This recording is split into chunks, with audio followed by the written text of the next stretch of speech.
कौन है जो मुझसे 5 बातें सीख ले और फिर इन पर अमल करे या उसको सिखाए जो उस पर अमल करे। तो हजरत अबू हुरैरा रज़ी अल्लाह तआला अन्हु कहते हैं, मैंने आगे बढ़ के अर्ज की, या रसूलल्लाह मैं हूं ना, आप हुक्म करें 5 बातें कौन सी हैं। अल्लाह के प्यारे रसूल सल्लल्लाहु ताला अलैहि वसल्लम ने फरमाया, अल्लाह ताला की हराम करदा चीजों से बच जाओ, सबसे बड़े इबादत गुजार बन जाओगे। फिर नबी पाक सल्लल्लाहु ताला अलैहि वसल्लम ने दूसरी बात इरशाद फरमाया अल्लाह ताला की तकसीम पे राजी हो जाओ, सबसे बड़े गनी बन जाओगे।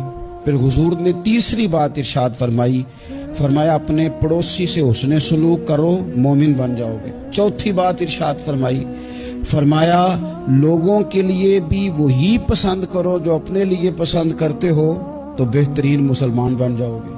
फिर हुजूर सैयद आलम सल्लल्लाहु ताला अलैहि वसल्लम ने 5वीं और आखिरी बात इरशाद फरमाया ज्यादा हंसा न करो, ज्यादा हंसने से दिल